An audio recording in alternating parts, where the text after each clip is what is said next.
જ્યારે શબને બાળવા માટે સ્મશાનમાં જઈએ એટલે ત્યાં પણ બધા ગ્રુપમાં બેઠા હોય, 5 અહીંયા બેઠા હોય, 5 અહીંયા બેઠા હોય, બધાએ પોતપોતાની રીતે વાતો કરતા હોય. શું કહેતા હોય? બિચારા કેટલો ઢવડો કર્યો પણ ભોગવી ન ગયા. માંડ ભેગું થયું, ભોગવવાનો વારો આવ્યો ત્યાં બિચારા વયા ગયા. આમ જ થાય છે બધાનું. આપણે કોને ખબર કેટલું ભોગવીશું. આના કરતા છોકરાને કહી દે કે તમે કરો બાપા, અમારે તો એ મજા કરવી છે. એટલી જ્ઞાનની વાતો કરે, એટલી જ્ઞાનની વાતો કરે કે આપણને થાય કે આ ઘરે આવીને આને વૈરાગ્ય લાગી જાય, આ ઘર ન મૂકી દે ક્યાં, આટલો વૈરાગ્ય લાગી જાય. પણ જેવો સ્મશાનથી નીકળે, ગામના પાદરમાં આવે અને ડંકી નીચે બેહીને નાઈ લે એટલે બધો સ્મશાન વૈરાગ્ય ધોવાઈ ગયો, બધું ત્યાં ત્યાં મૂકી જાય. એમાં જરાય સંશય નહીં, પાછો હતો ત્યાં ત્યાં. એટલે આપણે પણ આવું જ થાય, ઊભા થાય એટલે બધું ખખીરીને જ જાય. આઈનું આયા ભેગું લઈ જ હું કામ જવું જોઈએ? આપણે તો ભેગું શું આવશે? જેટલું ધન ભેગું કર્યું એ બધું ભેગું આવશે. આમાંથી કશું નહીં આવે સાહેબ. હજી સુધીમાં મેં ક્યારેય જોયું નથી કે મોટામાં મોટો ધનવાનનો કોઈ માણસ, કોઈ પુરુષ, કોઈ યુવાન, કોઈ સ્ત્રી હોસ્પિટલની અંદર મૃત્યુ પામે અને એની પાસે સારામાં સારી મોટામાં મોટી ગાડી હોય, મોંઘી કાર હોય, પણ ક્યારેય મેં સાંભળ્યું નથી કે હોસ્પિટલમાં મૃત્યુ પામેલા એના પોતાના જ પરિવારજનના શબને એની ગાડીમાં લાવે. નહીં નહીં, શબવાહિની બાંધી લ્યો ને ભાઈ. કારણ ત્યાં સંબંધ પૂરો થયો. એક જીવ નીકળી જાય એટલે આ શરીર સાથે આપણો સંબંધ પૂરો થઈ જાય. આપણે તરત ડરીએ, હવે શબને આપણી ગાડીમાં ન લઈ જવાય. એ શબ થઈ ગયું, કારણ એમાંથી જીવ નીકળી ગયો, પરમાત્મા નીકળી ગયો, અંશી નીકળી ગયો છે. ક્યારે હજી સુધીમાં કોઈ મોટી કારમાં આપણે એને લાવ્યા હોય આવું બન્યું જ નથી. બસ એના માટે શબવાહિની બાંધી લ્યો, શબવાહિની બંધાઈ જાય. અરે એને ક્યાં કરો છો? ઘરે આવશો, ઘરે આવ્યા બાદ એને પલંગ ઉપર નહીં સુવાડે, એને ગાદી ઉપર નહીં સુવાડે, જમીન ઉપર ગાયના છાણનું લીપન કરી અને ત્યાં સુવાડી દેશે. કારણ હવે આને પલંગમાં ન સુવાડાય. અને જો એને પલંગમાં સુવાડો અને પછી પલંગ તમારા ઘરમાં રહે, તમારા ઘરની એક પણ વ્યક્તિ પલંગમાં ન સુવે કોઈ દી. કારણ આમાં એ શબ હુવાયું હતું, એટલા ડરે. સાંજના સમયે મૃત્યુ થયું હોય ને કદાચ આખી રાત શબને ઘરમાં રાખવાનું થાય ને તો એ જ શબ, જે બાપ છે એ બાપનો સગો દીકરો આખી રાત શબ પાસે ન બેસે, ડરે. એ પત્ની પણ ન આવે, ડરે. કારણ હવે મારો સંબંધ પૂરો થયો છે. સંબંધ જીવ સાથે હોય છે સાહેબ. રડે ખરા, પણ કોના માટે રડે છે હજી આ જગતના કોઈ માણસને ખબર નથી પડી. ક્યારે તમે જો માણસ મૃત્યુ પામે ત્યારે રડો છો, શું કામ રડો છો? કોના માટે રડો છો? જો તમે જીવ માટે રડતા હોય તો જીવને તમે કોઈ દિવસ જોયો નથી તો એના માટે શું કામ રડો છો? જેને તમે જોયો જ નથી એના માટે શા માટે રડો છો? અને જો તમે શરીર માટે રડતા હોય તો શરીર તો હજી અહીંયા પડ્યું છે તો એના માટે રોવું મિથ્યા છે. શા માટે રડો છો? કોઈને ખબર નથી હજી શું કામ રડે છે માણસ. કોના માટે રડે છે એ નથી ખબર. જીવ માટે કે શરીર માટે? ભગવાને સુંદર મજાનો આ દેહ આપ્યો, આ દેહને સાર્થક બનાવજો બાપ. નહીં ગાડીમાં દેહને લાવે, અરે ઘરે આવીને કદાચ હાથમાં વીંટીઓ રહી ગઈ હશે, બધી વીંટીઓ કાઢશે, એમાંની એક વીંટી કદાચ આંગળી ફૂલી ગઈ હશે ને વીંટી નહીં નીકળે ને તો વીંટી કાપી લેશે કે હવે બાપુજી ન વાગે, કાઢી લ્યો. એ કાપીને કાઢી લેશે, જવા નહીં દે. અને પછી એના મોઢામાં હરિદ્વારથી 10 રૂપિયાની 3 પવિત્રી લાવ્યા હોય એ ત્રાંબાનો કવડો મૂકે, આ પવિત્રી લ્યો. આટલો જીવ આપણો હાલે. હજી સુધીમાં મેં નથી જોયું ક્યાંય કે કોઈના મોઢાની અંદર ક્યારેય સોનાની વીંટી કોઈ મૂકી હોય. ત્યાં ત્રાંબાનો જ કવડો, ત્રાંબુ જ પવિત્ર, બીજું કઈ પવિત્ર જ નહીં. ન જવા દઈએ. પહેરેલા કપડા કાઢી લઈએ, નવું ખાપણ ઓઢાડી દઈએ. ક્યાં સુધી? સ્મશાન સુધી. સ્મશાને જઈને ખાપણ પણ કાઢી લઈએ છે. કંઈ ભેગું નથી લઈ જવા દેતા. ભેગું આવશે તો માત્ર તમારું કરેલું સત્કીર્તન, તમારું કરેલું સત્કર્મ આવશે, તમારું કરેલું પુણ્યનું ભાથું ભેગું આવશે. બાકી કશું તમારી સાથે નહીં આવે આ જગતમાંથી. મારું મારું કરીને ધન મેળવ્યું રે, મારું મારું કરીને ધન મેળવ્યું રે, એમાં તારું નથી તલભારયંત, કાળે સગું નહીં કોયનું રે, એમાં તારું નથી તલભારયંત, કાળે સગું નથી કોયનું રે. અંતકાળે કોઈ સગું નથી. મારું મારું કઈ બધું ભેગું કરશો પણ બધું અહીંયા જ પડ્યું રહેશે. કોઈ દીકરાઓ સાથે નહીં આપે. અને જો મારું હોય ને એ સાથે આવે સાહેબ. આ શરીર ગમે તેટલું રૂપાળું હશે પણ ક્યારેય કોઈ ઘરમાં નહીં રાખે. કોઈ દીકરો એમ નહીં કે મારા પપ્પા મને બહુ વાલા હતા, બે દી ભલે ઘર માર્યું સબ નહીં, જવા દો, હવે પતી ગયો સંબંધ. અને 5 દિવસ શોક રાખશે અને વળી પાછા મિષ્ટાન ખાઈને ભૂલી જશે. તારો દેહ રૂપાળો રે નહીં રાખે ઘરમાં ઘડી, તારો દેહ રૂપાળો રે નહીં રાખે ઘરમાં ઘડી, તારો દેહ રૂપાળો રે નહીં રાખે ઘરમાં ઘડી, તારો દેહ રૂપાળો રે નહીં રાખે ઘરમાં ઘડી, તારા સગાને સંબંધી રે થોડા દીમાં ભૂલી જાશે, તારા સગાને સંબંધી રે થોડા દીમાં ભૂલી જશે, તારા સગાને સંબંધી રે થોડા દીમાં ભૂલી જાશે, તારા સગાને સંબંધી રે થોડા દીમાં ભૂલી જશે, આ કાયામાંથી હંસલો રે ઓ ચિંતાનો ઉડી જાશે, આ કાયામાંથી હંસનો રે ઓ ચિંતાનો ઉડી જશે, ક્યારે આ હંસલો વયો જાશે એનો કોઈ ભરોસો નથી સાહેબ. માટે તમે ભાતું ભેંગું બાંધી લેજો. પછી મેં ગઈકાલે વાત કરી હતી એમ કે કદાચ પછી મર્યા પછી એ આપણા સંતાનો પાછળથી કૂતરાઓને ગાંઠિયા ખવડાવે, એ આપણને મળે કે ન મળે કોને ખબર છે. એમ ના કરતા તમારી જાતે જ ભાતું બાંધતા જાજો. અહીંથી 200-500 કિલોમીટર દૂર જઈએ ને તો એ રસ્તામાં હોટલો આવે, અન્ય ઊભા રહીએ, ચા નાસ્તો કરીએ, જમીએ. કારણ આપણને ખબર છે કે અહીંયા હોટલ આવશે એટલે ભાતું નથી બાંધતા આપણે. હવે થેપલા બંધ થઈ ગયા લેવાના, નહીં તો બાર ગામ જવાનું થયું નથી ને કાંઈ થેપલા બનાવ્યા નથી.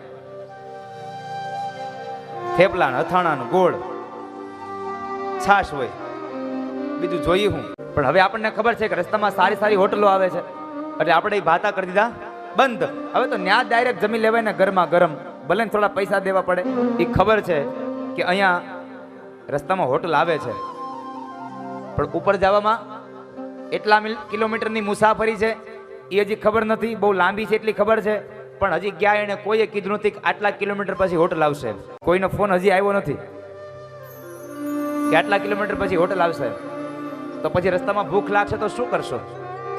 એના કરતા ભાતું ભેગું બાંધતા જાજો. તને મળ્યો રૂડો મન ખોરે બાંધી લેને ભવનું ભાથું, રૂડો મન ખોરે બાંધી લેને ભવનું ભાથું, તને મળ્યો રૂડો મન ખોરે બાંધી લેને ભવનું ભાથું, તને મળ્યો રૂડો મન ખોરે બાંધી લેને ભવનું ભાથું, થાને કૃષ્ણ ભક્ત સાચો રે ફેરો તારો સફળ થાશે, થાને કૃષ્ણ ભક્ત સાચો રે ફેરો તારો સફળ થાશે, કોણ જાણી શકે કાળને રે સવારે કાલ કેવું થાશે, કોણ જાણી શકે કાળને રે સવારે કાલ કેવું થશે, કોને ખબર છે કાલ સવારે શું થશે? કાલ સવારના સત્રમાં આપણે આવીને અહીંયા કથા સાંભળશું કે નહીં સાંભળીએ કોને ખબર છે? સવારે ઉઠી જાવું એ હજી ભગવાનના હાથમાં છે. એ ઉઠાડે તો ઉઠીએ, નહીં તો શું ઉઠીએ? પણ એ ઉઠાડશે જ નહીં તો શું કરશો? એના કરતા સવારમાં વહેલું નીકળવાનું થાય એટલે શિરામણ કરાય હોતે એટલે ભાતું ભેગું બાંધતા જાજો અત્યારથી. ન જાણ્યું જાનકી નાથે કાલ સવારે શું થવાનું. તો આપણે તો કાળા માથાના મનુષ્યો છીએ. સુખદેવજી મહારાજ કહે છે રાજા જેનું મૃત્યુ નજીક આવે એને ભગવાનનું યજન કરવું જોઈએ. બીજા જે શ્રોતાઓ બેઠા હતા એને વાત કરી કે બાપજી મહારાજ આને તો ખબર છે કે આજથી 7મે દિવસે એનું મૃત્યુ છે, નજીક છે, પણ જેને ખબર નથી એને પરીક્ષિતની આવરદા બંધાઈ ગઈ હતી 7 દિવસની કે આજથી 7મે દિવસે જ તારું મૃત્યુ થાય, ત્યાર પહેલા ન થાય. જ્યારે આપણી આવરદા આપણને ખબર નથી કેટલી આવરદા બાકી છે, પણ એક વાત નક્કી છે કે પરીક્ષિતનું મૃત્યુ 7મે દિવસે હતું અને આપણું મૃત્યુ 7 દિવસમાં છે. પરીક્ષિતનું મૃત્યુ 7મે દિવસે હતું, આપણું મૃત્યુ 7 દિવસમાં. પ્રાથમિક શાળામાં ગુજરાતીમાં કવિતા આવતી, રવિ પછી તો સોમ છે, ત્રીજો મંગળવાર, બુધ ચોથો, ગુરુ 5મો, છઠ્ઠો શુક્રવાર, શનિવાર તે 7મો, છેલ્લો વાર ગણાય, આમ કરીને અઠવાડિયું 7 વારનું થાય.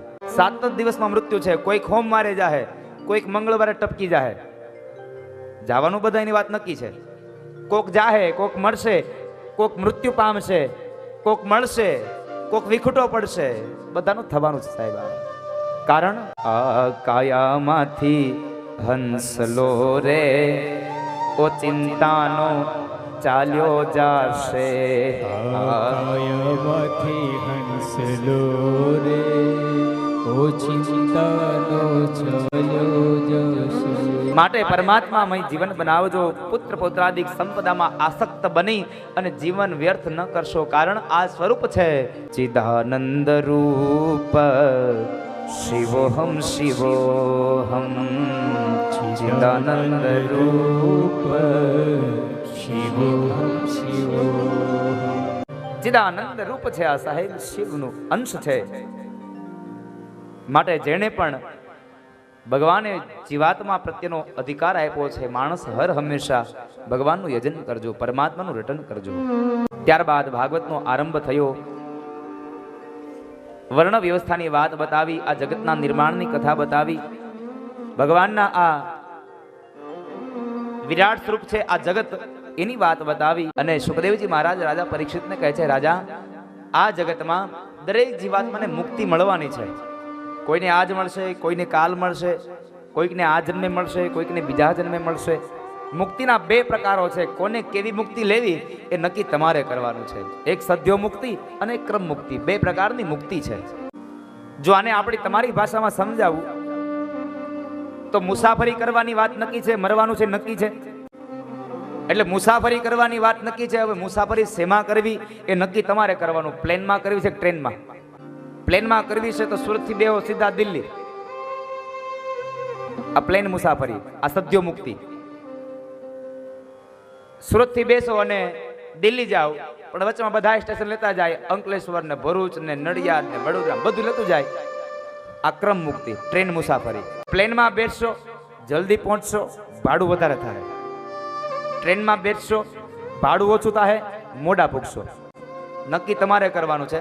એક પછી એક સ્ટેશન લઈને જવું છે. દિલ્હી જાશો એ વાત નક્કી છે. દરેકે દરેક જીવાત્માને ભગવાને વરદાન આપ્યું છે કે તને હું મુક્તિ કરીશ, તને મોક્ષ આપીશ, આ વાત નક્કી છે. પણ કેવી રીતે મોક્ષ મેળવવો એ તારે નક્કી કરવાનું છે. ટ્રેનમાં બેવું છે કે પ્લેનમાં? મનુષ્ય અવતાર પૂરો થાય એટલે સીધી જ મુક્તિ, એ તારા હાથમાં છે. મનુષ્ય અવતાર પૂરો થાય પછી પશુ યોનિમાં પતંગા બનવાનું, કીડા બનવાનું, મકોડા બનવાનું, આ નક્કી તારે કરવાનું છે. ક્રમ મુક્તિ જોઈએ છે કે સદ્યો મુક્તિ? જો સદ્યો મુક્તિ જોતી હશે તો ભગવાનના નામનું નાણું ખર્ચવું પડશે સાહેબ, ભગવાનના નામની ટિકિટ લેવી પડશે. અને ક્રમ મુક્તિ જોતી હશે તો થોડી ઘણી લેશો તો હાલશે, વાંધો નહીં આવે. એટલે મનુષ્ય અવતાર પૂરો થાય અને જેને જેને ડાયરેક્ટ મુક્તિ કેળવી છે એ આ 7 દિવસમાં મન ભરીને નાચી લેજો. કદાચ હારે કનૈયો નાચી લઈ અને હારે લેતો જાય, બાવડું પકડતો જાય, ભાવથી સબ નાચી લેજો બાપ, ગાઈ લેજો કૃષ્ણના ગીતને. અને આપણે ગાવા માટે તો અહીંયા બેઠા છે, બીજું શું કરીશું? એને કથાઓ સાંભળીને આનંદ કરીશું અને નાચી કૂદીને આનંદ કરી અને પરમાનંદની અનુભૂતિ કરીશું. ઘણા લોકો હોય, હમણાં જોતો હોઉં ને કથામાં, હું નાચવાનું કહું ને એટલે 50% લોકો તો માંડ ઉભા થાય, ક્યારેક ક્યારેક 30% થાય, 50% ઉપર તો ક્યારેય ગયા જ નથી કોઈ. એ વિચાર કરે કે આપણે ઉભા થવું ને નહીં, કદાચ કોઈ બાજુવાળો કે આને ભક્તિ સમરા કાઢી ગઈ, એલા ઈ ભલે કે બોલવા વાળા બોલ્યા કરશે, તું તારું વિચાર, તું તારું જો. અને નરસૈયો કહે છે, હરિને ભજતા હજી સુધી કોઈની લાજ જતા દીઠી નથી, હરિને ભજતા સુધી કોઈની લાજ જતા દીઠી નથી. જેણે જેણે હરિને ભજ્યા છે એમાં ક્યાં કોઈની લાજ ગઈ છે સાહેબ? એમાં લાજ ન જાય, એમાં તો પોઠો પડીને ભાગે.